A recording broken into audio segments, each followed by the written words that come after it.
সবার মধ্যে শুধু একটা আওয়াজ, লা ইলাহা লা ইলাহা লা ইলাহা সুবহানাল্লাহ আলহামদুলিল্লাহ লা ইলাহা। আল্লাহ নামের জিকির করবে যারা, আল্লাহর কাছে প্রিয় তারা, আল্লাহর কাছে প্রিয় যারা, জান্নাতে প্রবেশ করবে তারা। জোরে লা ইলাহা লা ইলাহা ইল্লাল্লাহ লা ইলাহা ইল্লাল্লাহ মুহাম্মাদুর রাসূলুল্লাহ সাল্লাল্লাহু আলাইহি ওয়াসাল্লাম। আমার প্রিয় পটুয়াখালীবাসী, তাহলে লঞ্চের ভেতরে যখন আমরা তুফানের মধ্যে পড়ি, তখন সবাই মিলে আমরা একটা নামের জিকির করি। নামটা কার? মুসলমানেরাও ডাকে, হিন্দুরাও ডাকে, আস্তিকও ডাকে, নাস্তিকও ডাকে, সবাই ডাকে একজনকে। তিনি কে? আবার দেখবেন ওই আল্লাহ তুফানের পরে, ঝড়ের পরে ওই লঞ্চটাকে যখন সদর ঘাটে ফিরিয়ে দেয়, আবার আমরা নাফরমানি শুরু করে দেই। সে কথাই আল্লাহ বললেন, ফাইদা রাকিবু ফিল ফুলকি দা'আউল্লাহা মুখলিসিনা লাহুদ্দীন ফালাম্মা নাজ্জাহুম ইলাল বাররি ইযা হুম ইউশরিকুন।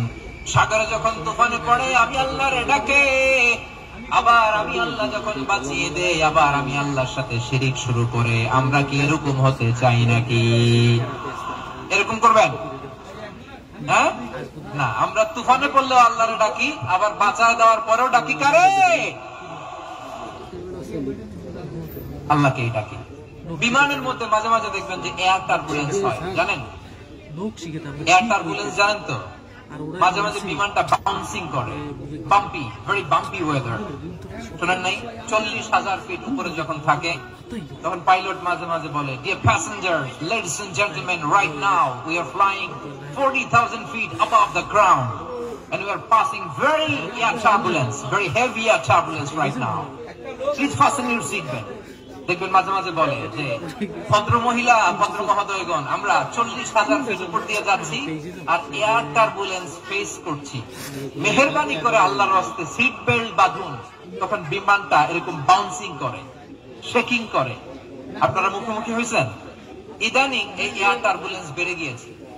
গত বছর আমার ইন্টারন্যাশনাল অনেকগুলো ফ্লাইট ছিল, আমি দেখলাম যে আগের ফ্লাইট গুলোর তুলনায় এখন এয়ার টার্বুলেন্স খুব বেশি। আমি একটু রিসার্চ করে দেখলাম, ক্লাইমেট চেঞ্জের কারণে, জলবায়ু পরিবর্তনের কারণে আকাশের বাতাসের মুভমেন্টে পরিবর্তন হয়েছে, ফলে এখন বিমান শেকিং করতে বেশি, বাউন্সিং, বাম্পি ওয়েদার। বলেন তো, 40,000 ফিট উপরে যখন আপনি, 1000 ফিট, সবাই বলুন 1000 ফিট, 40,000 ফিট উপরে যখন আপনি, তখন যখন বিমানটা এরকম বাউন্সিং করে, সবাই যখন ভমিটিং করে, বিমান নষ্ট করে দেয়, বমি করে, তখন বাঁচানোর কে আছে আল্লাহ ছাড়া? কেউ আছে? ওই মুহূর্তেও সবাই মিলে একজনের ডাকে আওয়াজ করে বলেন, তিনি কে? মাঝে মাঝে কিছু সোশ্যাল মিডিয়ায় কিছু ভিডিও পাওয়া যায় যে হেভি যখন এয়ার টার্বুলেন্স হয়, 10 সেকেন্ড 15 সেকেন্ডের কিছু ভিডিও পাওয়া যায়, বিমানটা এরকম বাউন্সিং করছে, বাম্পি ওয়েদার, কাঁপছে, মানুষগুলো বমি করছে, অক্সিজেন মাস্কগুলো সব ঝুলে পড়েছে, বিমানটা শুধু কাঁপছে। তখন দেখবেন বিমানের ভেতরেও এরকম লঞ্চের মতো চিৎকার আছে না নাই? বিমানের ভেতরেও তখন চিৎকার। গত বছর হিথ্রো এয়ারপোর্ট থেকে সিঙ্গাপুর এয়ারলাইন্সের একটা ফ্লাইট, হিথ্রো টু চাঙ্গি, একটা ফ্লাইটে এমন বেশি এয়ার টার্বুলেন্সের শিকার হয়েছিল ওই এয়ারক্রাফটটা, 33 জন যাত্রী সেখানে আহত হয়েছে, একজন যাত্রী নিহত হয়েছে। কেবিন ক্রুজ, এয়ার হোস্টেস যারা আছে, একজনের নাক ফেটে, চোখ ফেটে, কপাল ফেটে, ব্লিডিং হয়ে শয়লা। প্রিয় ভাইয়েরা, 40,000 ফিট উপরে বিমানটা যখন কাঁপবে, তখন আমাদেরকে আল্লাহ ছাড়া আর কেউ বাঁচানোর আছে? এত আস্তে বললে হবে? ওই কঠিন মুহূর্তে আমার বাবা আমারে বাঁচাতে পারে, আমার বন্ধু আমারে বাঁচাতে পারে, এই গ্রাউন্ডে জমিনের বুকে আমার প্রটোকল, আমার ক্ষমতা, আমার দাম্ভিকতা কোনো কিছু আমারে বাঁচাতে পারে একজন ছাড়া। চিল্লায় বলতে হবে তিনি কে? সে আল্লাহ বললেন, গোলাম আমি বিপদের সময় ঠিকই তোমাদের বাঁচিয়ে নেই। ওই বিমানের ভেতরে 40,000 ফিট উপরে যখন তোমরা এয়ার টার্বুলেন্সের শিকার হও, তখন নাস্তিকও আল্লাহর ডাকে, হিন্দু আল্লাহর ডাকে। জোরে বলেন ঠিক কিনা? আবার বিমানটা যখন শান্ত হয়ে যায়, একটু পরে বিমানের স্ক্রিনের মধ্যে হিন্দি সিনেমা খোঁজে। বিমানের স্ক্রিনে কিন্তু বিশাল ওখানে আফলাম ফিল্মের একেবারে বুঝাই করা। বিমানটা শান্ত হলে আবার হিন্দি সিনেমা দেখা শুরু করে। একটু আগে ডাকছিল কারে? কারে? দেখবেন বাংলাদেশে আমাদের ক্রিকেটাররা যখন অন্য কোনো দেশের সাথে খেলে, অনেক সময় এমন হয় বল বাকি একটা, রান দরকার 6টা। বল বাকি কয়টা? পটুয়াখালী বুঝে নাই বোধহয়। বল বাকি কয়টা, রান দরকার। আপনি দেখবেন ক্যামেরাম্যান তখন গ্যালারিতে খালি দেখায় দর্শকদের যে কি অস্থিরতা। হিপ হপ স্টাইলের মেয়েটা, যে মেয়েটার ওড়না এতক্ষণ ছিল গলায়, এতক্ষণ কই ছিল, ওই মেয়েটা দেখবেন ওড়নাটা টেনে মাথায় দিয়ে এরকম মোনাজাত ধরতেছে, আল্লাহ আল্লাহ, একটা ছক্কা, আল্লাহ আল্লাহ, আমার লাল সবুজের পতাকারে তুমি অপমানিত কইরো না আল্লাহ, ইন্ডিয়ার সাথে আমাদের খেলা, আল্লাহ আল্লাহ, একটা ছক্কা, একটা একটা। পুরো পুরো খেলা জুড়ে এই মেয়ের ওড়না ছিল গলায়, কিন্তু যখন 1 বলে 6 রান দরকার, ওড়না চলে আসছে কোথায়? মাথায়। আবার মুনাজাত আছে না নেই? ঠিকই বাংলাদেশের দামাল ছেলে এমন এক শট মারলো, বল চলে গেল স্টেডিয়ামের বাইরে, ছক্কা, জিতে গেলাম আমরা। পুরো স্টেডিয়াম জুড়ে চিৎকার, হই হুল্লোড়, মौज মাস্তি। যে মেয়েটা মাথার মধ্যে ওড়না দিয়ে এতক্ষণ সুবহানাল্লাহ সুবহানাল্লাহ বলে আল্লাহর কাছে দোয়া করেছে, ওই মেয়ে এখন আবার ওড়না ফেলে দিয়ে নাচা শুরু করে দিয়েছে। তাহলে আল্লাহর ভয়, আল্লাহর প্রতি আস্থা, বিশ্বাস, ভালোবাসা, এটা কি ক্ষণিকের জন্য? মানে আমার যখন লাগবে তখন আল্লাহরে ইউজ করবো নাকি? হ্যাঁ, বিপদে আপদে, সুখের সময় দুঃখের সময়, সচ্ছল অসচ্ছল অবস্থায় বিশ্বাসীরা ভরসা রাখে একজনের উপর। চিৎকার করে বলো, পটুয়াখালী তিনি কে? সে আল্লাহ বললেন, গোলাম মনে করো না জাহাজ থেকে সদরঘাটে ভিড়িয়ে দিলাম, তুমি নিরাপদ হয়ে গেছো। মনে করো না 40,000 ফিট থেকে সেফ ল্যান্ডিং এর পরে এয়ারপোর্টে নেমে গেলেই তুমি নিরাপদ হয়ে গেছো। ও মিয়া, বিপদ কি শুধু সাগরে আর আকাশে? ঘরের বিপদ, ঘরের ভেতরও বিপদ আসতে পারে কি পারে না? এজন্য সূরা মুলকে আল্লাহ বললেন, আমিনতুম মান ফিস সামাই আন ইয়াখসিফা বিকুমুল আরদা ফাইদা হিয়া তামুর। তোমরা কি ভাবছো তোমরা নিরাপদ? সাগরের মধ্যে তুফান, আল্লাহ আল্লাহ ডাকলাম, সদরঘাটে যে পড়ছি, বেঁচে গেছেন তো আপনি। আর পাবে আপনারা আল্লাহ? আল্লাহর তো সাগরের মাঝখানে তো আল্লাহ আপনারা পাইছিল, আর তো পাবে না। আর পাবে আপনারে? আর আল্লাহ ধরতে পারবে আপনারে? ঘরের ভেতরও বিপদ দিয়ে আটকাতে পারে কে? 5 স্টার 7 স্টার হোটেলের ভেতরও আমাকে বিপদের মধ্যে ফেলে দিতে পারেন কে? আল্লাহ বললেন, তোমরা কি ভেবেছো তোমরা নিরাপদ? আমি চাইলে ল্যান্ডস্লাইডস, ভূমি ধস দিয়ে 1 লক্ষ এক মুহূর্তে নিয়ে যেতে পারি। এক সুনামি দিয়ে থাপ্পড় মেরে 3 লক্ষ সাগরের ভেতরে ঢুকাই দিতে পারি। 1 সেকেন্ড লাগে না আমার। আম আমিনতুম মান ফিস সামাই আন ইউরসিলা আলাইকুম হাসিবা ফাসাতা'লামুনা কাইফা নাযীর। আল্লাহ চাইলে আকাশ থেকে পাথর বৃষ্টি নাযিল করতে পারেন কি পারেন না? এই মুহূর্তে এখানে ভূমিকম্প দিতে পারেন কি পারেন না? আচ্ছা, ভূমিকম্প যখন হয় আমাদের কারো হুঁশ থাকে? আপনি মনে করছেন আমরা সাধারণ মানুষ, আমরা দৌড় দেই, আর প্রেসিডেন্ট প্রধানমন্ত্রী ওনারা বুঝি খাটে শুয়ে থাকে? কথা বুঝে নাই বোধহয়। ভূমিকম্প, আর্থকোয়েক যদি হয়, বাঁচার জন্য আমরা কি করি? হয় খাটের তলায়, ডাইনিং টেবিলের নিচে, উপরে শক্ত কিছু আছে এটার নিচে, অথবা ঘর থুইয়া দাও, দৌড়। তো প্রধানমন্ত্রী উনি কি করে? প্রেসিডেন্ট উনি কি করে? হ্যাঁ, উনি খাটের মধ্যে যে শুয়ে থাকে নাকি? উনিও দৌড়, সাধারণ মানুষও দৌড়, প্রধানমন্ত্রীও দৌড়, বাড়িওয়ালাও দৌড়, ভাড়াটিয়াও দৌড়, সবাই দৌড়। নাকি ভাড়াটিয়ারা বাড়ি থুইয়া দৌড়, বাড়িওয়ালারা আর বেরোয় না? এরকম না, তাহলে যে কোনো মুহূর্তে ভূমিকম্প দিয়ে নাস্তানাবুদ করতে পারে কে?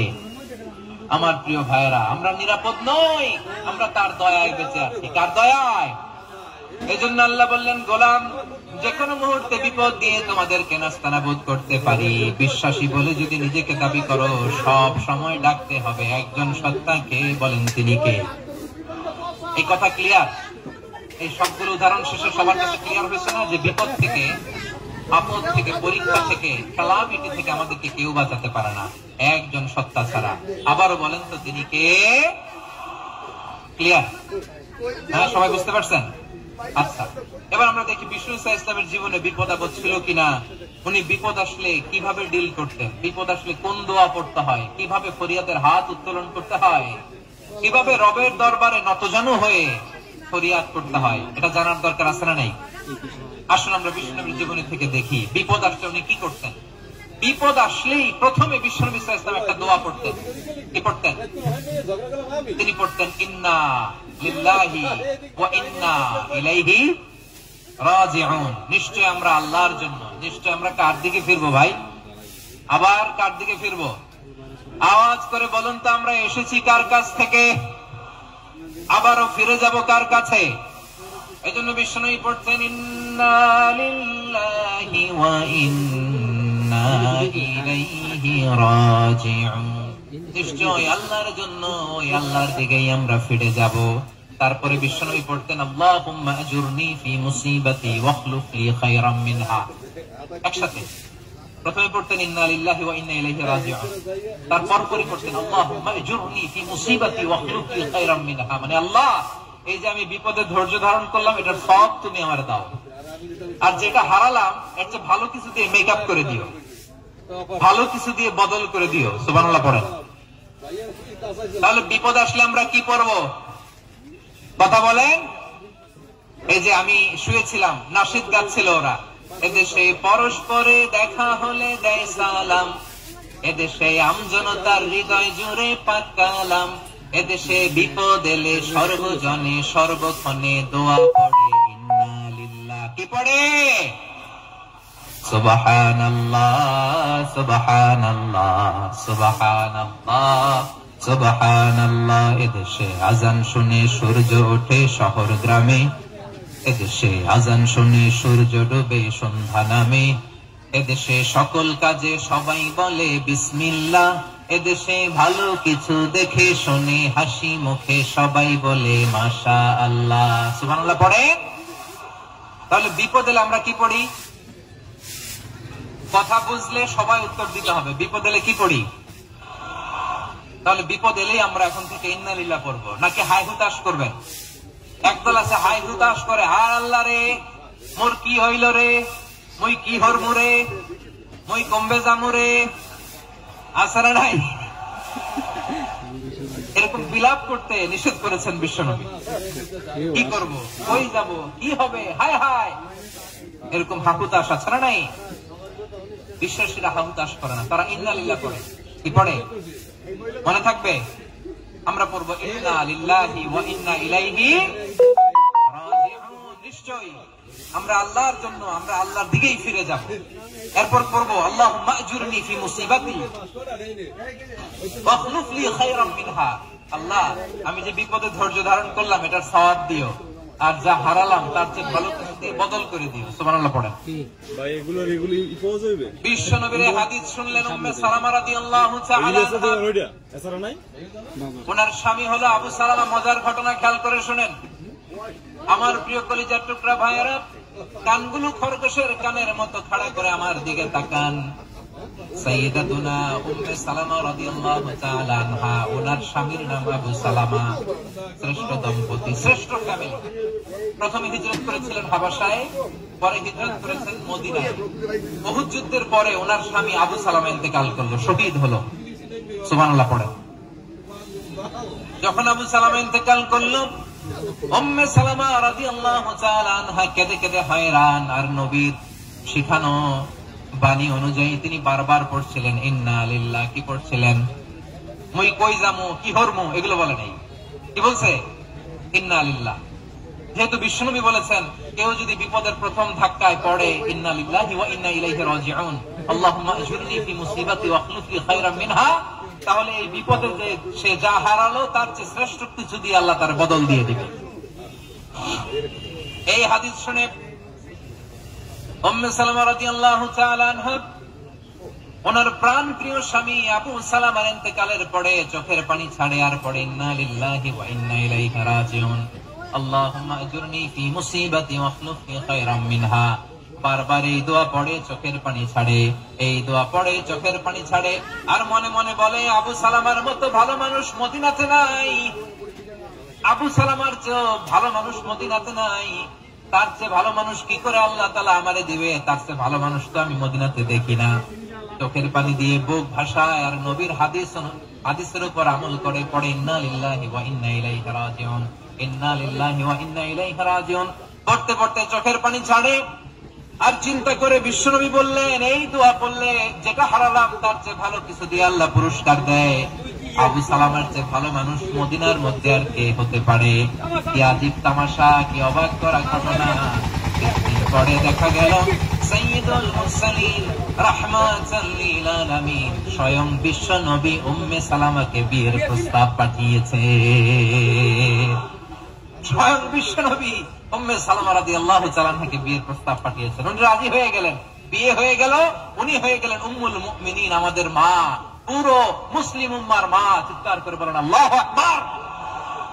তাহলে আমার প্রাণ প্রিয় ভাইয়েরা, বিপদে পড়লে আমরা পড়বো ইন্না লিল্লাহি ওয়া ইন্না ইলাইহি রাজিউন আল্লাহুম্মা আজুরনি ফি মুসিবাতি ওয়া আখলিফ লি খায়রাম মিনহা। পড়বেন? পড়বেন না? যারা যারা বিপদ আসলে এই দোয়াটা পড়বেন এখন থেকে আওয়াজ করে ইনশাআল্লাহ বলেন। যা হারাইছেন তার চেয়ে শ্রেষ্ঠ জিনিস দিয়ে বদলা দিবে কে? বিশ্বাস হয়? একটু সন্দেহ লাগে মনে হয়, একটু সন্দেহ আছে। যাদের বিশ্বাস হবে তাদেরকে আল্লাহ উত্তম বদলা দিবে, ঠিক কিনা বলেন? তাহলে বিপদে পড়লেই প্রথমে আমরা এটা পড়ব। দোয়াগুলো যদি এখন মুখস্থ না হয়, এই যে রেকর্ডিং হচ্ছে পেয়ে যাবেন, কালকেই পেয়ে যাবেন, শুনে শুনে মুখস্থ করবেন। আমার মায়েরা, আমার বোনেরা, আপনাদের জন্য 3টি মাঠের অ্যারেঞ্জমেন্ট করা হয়েছে, আমি জানি। আপনারা এই দোয়াগুলো পড়বেন, আপনার স্বামীকে শেখাবেন, সন্তানকে শেখাবেন, আপনার পুরো পরিবারটাকে জান্নাতের টুকরো বানিয়ে দিবে কে? তাহলে বিপদ আসলে প্রথমে কি পড়তে হবে এটা জেনে গেলাম। এরপরে বিপদ আসলে নিজেকে কি করে আল্লাহর কাছে সঁপে দিতে হয় এটাও জানার দরকার আছে না নাই? বিপদে প্রথমে ইন্না লিল্লাহ পড়লাম, ধৈর্য ধারণ করলাম, বিপদ থেকে উদ্ধারের সর্বোচ্চ চেষ্টা করলাম। আমার কাজ যখন শেষ তখন আমি আমার এই বিষয়টা আল্লাহর কাছে সঁপে দিব। কার কাছে সুপর্দ করব? কার কাছে? বিপদে বললে কেমন করে নিজেকে আল্লাহর কাছে সঁপে দিতে হয় আসুন সাইয়েদনা ইব্রাহিম আলাইহিস সালামের জীবনী থেকে জানি। আল্লাহর খলিল ইব্রাহিম আলাইহিস সালাম আমাদের মতো সমাজ ব্যবস্থা পায় নাই। আমরা জন্মের পরে আমাদের কানের ভেতরে আজান দিয়েছে কে? একামত দিয়েছে কে? আমাদের বাপ দাদারা আমাদের কানে আজান দিয়েছে কি? দেয় নাই। আমাদের জন্মের পরেই তো আজান, একামত।